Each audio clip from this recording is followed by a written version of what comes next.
मैं professor A.K. Vajpayee आप सभी विद्यार्थियों का इस 55वें वीडियो लेक्चर में स्वागत करता हूं और ये हमारा video lecture black body radiations पर आधारित है। तो ब्लैक बॉडी रेडिएशंस क्या होते हैं, कौन कौन से उसमें नियम होते हैं, ये सारी बातें करने के पूर्व हमको ये ज्ञात होना बहुत ज़रूरी है कि ब्लैक बॉडी होती क्या है और ब्लैक बॉडी रेडिएशन से क्या तात्पर्य है। तो आइए इस वीडियो लेक्चर को हम शुरू करते हैं। इसमें मुख्य रूप से जो बिंदु लिए हैं, ब्लैक बॉडी क्या है और ब्लैक बॉडी की क्या परिभाषा होना चाहिए, एक आदर्श ब्लैक बॉडी की, आइडियल या परफेक्ट ब्लैक बॉडी की क्या डेफिनेशन होना चाहिए, ब्लैक बॉडी रेडिएशन एक्सपेरिमेंट्स क्या थे जिनको शॉर्ट में हमने BBR लिखा है, ब्लैक बॉडी रेडिएशन एक्सपेरिमेंट्स, और उन प्रयोगों से कौन कौन से निष्कर्ष निकाले गए और इसके बाद कंक्लूज़न। तो हम पहले ये देखें कि जब जो सनलाइट है जिसमें 7 तरह की वेवलेंथ, अलग अलग वेवलेंथ वाले या रंग वाले जो रेडिएशंस होते हैं, लाइट होती हैं, तो जब वाइट लाइट या सनलाइट किसी ऑब्जेक्ट पे पड़ती है तो देखिए क्या होता है। यहाँ पे देखिए आप, यहाँ पे फ्लावर है लाल रंग के और ये पत्तियां हैं हरे रंग की। तो जब सनलाइट इनके ऊपर पड़ती है तो क्या होता है, ये जो फूल हैं ये लाल रंग को छोड़कर बाकी के जो रेडिएशंस हैं उनको वो एब्जॉर्ब कर लेते हैं और जो रेड कलर है वो रिफ्लेक्ट हो जाता है।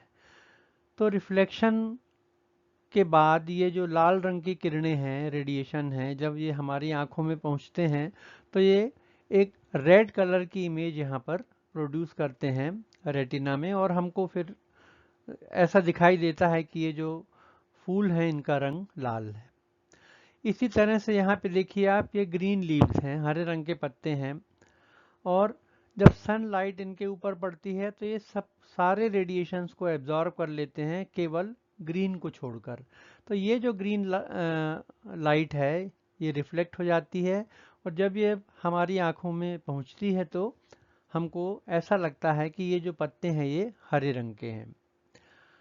अब यहाँ पे देखिए, अगर ऐसा हो कि जितने रेडिएशंस आ रहे हैं सन से ये सारे के सारे एब्जॉर्ब हो जाएं और कोई भी लाइट रिफ्लेक्ट ना हो, तो क्या होगा, जब क्योंकि कोई भी रंग की लाइट रिफ्लेक्ट नहीं हो रही है तो हमको ये जो ऑब्जेक्ट है ये हमको पूरी तरह से कैसा दिखेगा, ये काला दिखेगा, ब्लैक दिखेगा, और इसको कहा जाता है ब्लैक बॉडी। तो एक बात तो आप समझ गए होंगे कि ब्लैक बॉडी का मतलब होता है जो सारे रेडिएशंस को अच्छे से पूरी तरह से एब्जॉर्ब कर ले, शोषित कर ले। अब हम देखेंगे कि ब्लैक बॉडी क्या है। तो ब्लैक बॉडी की अगर डेफिनेशन देखें तो देखिए, black body which is perfect absorber and emitter of radiations और लाइट। तो एक ऐसी बॉडी जो 100% लाइट को या रेडिएशंस को एब्जॉर्ब कर लेती है या एमिट करती है, मतलब उत्सर्जित करती है, उसको कहा जाता है ब्लैक बॉडी। तो ब्लैक बॉडी 100% टोटली जिस जो भी रेडिएशंस हैं उस बॉडी के ऊपर पड़ेंगे उनको क्या करेगी, वो एब्जॉर्ब कर लेगी, और चूंकि कोई भी लाइट एमिट नहीं होगी इसलिए ब्लैक बॉडी हमको ब्लैक दिखेगी। परंतु अगर हम ब्लैक बॉडी को, आप जैसा देखेंगे, गर्म करेंगे तो क्या होगा, जो एब्जॉर्ब रेडिएशन है वो पूरी तरह से फिर वो एमिट हो जाते हैं, उत्सर्जित हो जाते हैं। इसीलिए आपने ध्यान दिया होगा यहाँ पे लिखा है परफेक्ट एब्जॉर्बर, मतलब पूरी तरह से जो शोषित कर ले रेडिएशंस को, और एमिटर ऑफ रेडिएशन मतलब पूरी तरह से उनको उत्सर्जित भी कर दे। कब? जब उन ब्लैक बॉडी को हम गर्म करेंगे, उसको हीट करेंगे। तो ब्लैक बॉडी वास्तव में एक ऐसी बॉडी है, अगर हम कल्पना करें कि एक हॉलो कार्बन का स्फीयर है, यहाँ पे देखिए आप, ये कार्बन का एक स्फीयर है और यहाँ से अगर लाइट जाती है तो ये लाइट यहाँ पे एब्जॉर्ब हो जाती है, कुछ रिफ्लेक्ट होती है, तो वो अंदर ही अंदर यहाँ रिफ्लेक्ट होती रहती है, और इसका मतलब ये हुआ कि जितने भी रेडिएशंस यहाँ पड़ रहे हैं कि सारे के सारे रेडिएशंस यहाँ पे एब्जॉर्ब हो जाएंगे, और इसलिए ये एक ब्लैक बॉडी का एक पिक्चर आपने देखा कि इस तरह की एक छवि बन गई होगी आपके मन में कि ब्लैक बॉडी ऐसी होना चाहिए। तो 100% इंसिडेंट लाइट है, जो भी आपतित रेडिएशंस हैं पूरे 100% वो एब्जॉर्ब हो जाते हैं। ब्लैक बॉडी के को लेकर, उसके मॉडल को लेकर बहुत सारी इमेजेस हैं, बहुत सारे मॉडल दिए गए, और सबसे फेमस है फेरिस ब्लैक बॉडी मॉडल। तो फेरिस ब्लैक बॉडी मॉडल में फेरिस ने ये प्रपोज किया कि एक आइडियल ब्लैक बॉडी मतलब जो 100% रेडिएशन को एब्जॉर्ब कर दे और बाद में उनको उत्सर्जित भी कर दे गर्म करने पर, तो वो आइडियल या परफेक्ट ब्लैक बॉडी है। तो वो कैसी होना चाहिए? तो उन्होंने बताया, एक मॉडल उन्होंने बनाया कि इसमें एक हॉलो स्फीयर होता है।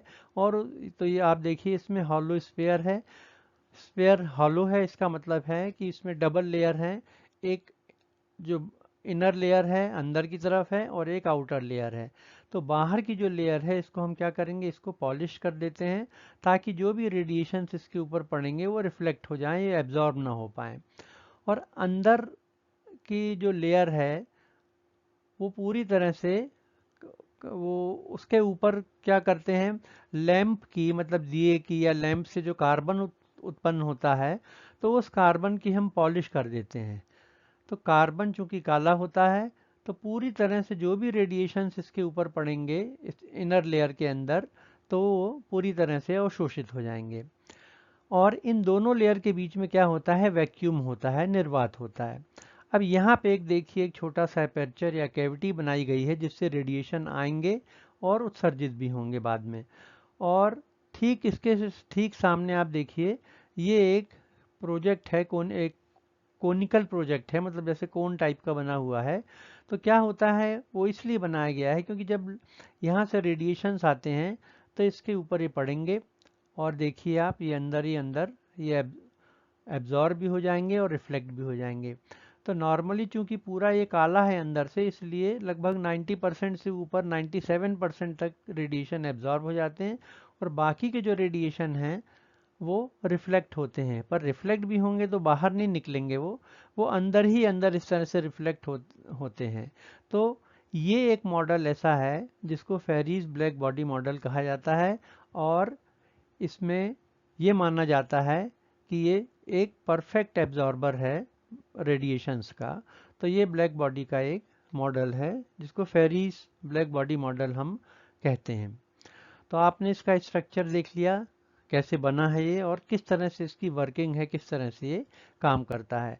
तो ये कैविटी है, यहाँ से रेडिएशंस आएंगे, ये कोनिकल जो प्रोजेक्शन निकला है उसमें यहाँ पे ये टकराते हैं, रिफ्लेक्ट हो जाते हैं और ये अंदर ही अंदर एब्जॉर्ब हो जाते हैं। बाहर से रेडिएशन कोई भी एब्जॉर्ब ना हो, इसलिए इसको पॉलिश किया जाता है बाहरी लेयर को, और अंदर पूरी तरह से लाइट एब्जॉर्ब हो जाए या रेडिएशन एब्जॉर्ब हो जाए, तो इसलिए जो लैंप का कार्बन होता है उसकी यहाँ पे कोटिंग कर दी जाती है। तो ये फेरिस मॉडल हो गया। अब अभी तक आपने ये देखा कि रेडिएशन जब ब्लैक बॉडी पे पड़ते हैं तो वो एब्जॉर्ब हो जाते हैं। अब हम ये देखेंगे कि ब्लैक बॉडी को अगर हम गर्म करेंगे तो क्या होगा। ब्लैक बॉडी मतलब यहाँ शॉर्ट में बी करके लिखा हुआ है। तो ब्लैक बॉडी चूंकि परफेक्ट एमिटर भी है, एब्जॉर्बर है और एमिटर भी है, इसलिए उसको किसी टेम्परेचर तक जब गर्म किया जाता है तो क्या होता है, जो एब्जॉर्ब रेडिएशन है जो शोषित हो चुके हैं ऑलरेडी, वो धीरे धीरे अब अलग अलग वेवलेंथ के रेडिएशंस के रूप में अब क्या करेंगे, बाहर निकलेंगे। तो जैसे ये देखिए आप, एक ब्लैक बॉडी है, अब जब इसको हम गर्म करेंगे किसी टेम्परेचर टी तक मान लीजिए, तो ये कैविटी से ये देखिए यहाँ पे अब रेडिएशंस बाहर निकल रहे हैं। और अगर आप देखें तो इन रेडिएशंस की जो वेवलेंथ है वो एक वाइड रेंज में है, लेमडा 1, लेमडा 2, 3, 4, 5, 6, 10 इत्यादि आई तक। तो एक बहुत सारी रेडिएशंस अलग अलग वेवलेंथ के ये बाहर निकल रहे हैं। और रेडिएशन क्या है, रेडिएशन एनर्जी का रूप है। तो इसको हम रेडिएशंस को हम ये भी कह सकते हैं कि ये रेडिएंट एनर्जी है, मतलब एक्चुअली जो रेडिएशंस एब्जॉर्ब थे गर्म करने पर वो ऊर्जा के रूप में बाहर निकल रहे हैं। तो ये भी एक एनर्जी का फॉर्म है, इसलिए इसको हमने कहा है ये रेडिएंट एनर्जी है। ई लेमडा 1 मतलब लेमडा 1 वेवलेंथ का, ई लेमडा 2 मतलब एनर्जी है, वेवलेंथ है लेमडा 2, ई लेमडा 3, ये सारे के सारे ये इनको हम कह सकते हैं कि ये रेडिएंट एनर्जी है। रेडिएंट एनर्जी है, यहाँ लेमडा 1 वेवलेंथ है उसकी, ये लेमडा 2 वेवलेंथ के कारण एनर्जी है, ये लेमडा 3 वेवलेंथ के कारण जो रेडिएंट एनर्जी है। तो रेडिएंट एनर्जी का अर्थ होता है कि गर्म करने पर जो रेडिएशन बाहर निकल रहे हैं वो रेडिएंट एनर्जी है। और ये जो रेडिएंट एनर्जी है तो ये अलग अलग वेवलेंथ के फॉर्म में बाहर निकल रही है, और ये सभी पॉसिबल वेवलेंथ के रूप में ये रेडिएशन बाहर आते हैं। तो किसी भी ब्लैक बॉडी को जब गर्म किया जाता है तो उससे रेडिएशंस बाहर आते हैं।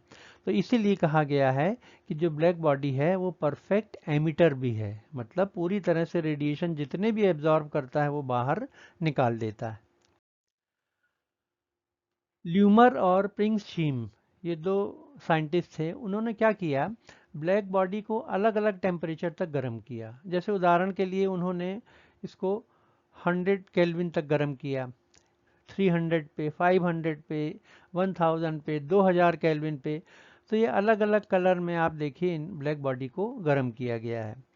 तो जब ब्लैक बॉडी को 100 केल्विन तक गर्म किया गया, मतलब जो कंपैरेटिवली कम है टेम्परेचर, तो उसने क्या किया, ब्लैक बॉडी ने रेडिएशंस को बाहर निकाला अलग अलग वेवलेंथ के, और जो रेडिएशंस बाहर निकलते हैं उनका उसने मेजरमेंट किया। उन लोगों ने क्या किया, इनको मेजर किया जो रेडिएंट एनर्जी है, और इसके बाद उन्होंने ग्राफ खींचा, एक प्लॉट खींचा, जहां वाई एक्सिस में रेडिएंट एनर्जी ली और एक्स एक्सिस में वेवलेंथ। तो आप देखिए किस तरह के ग्राफ आए।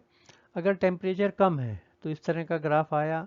टेम्परेचर अगर 300 केल्विन है, आप देखिए ये रेड कलर का है, और ये T3 है जब उसको गर्म किया गया 500 तक।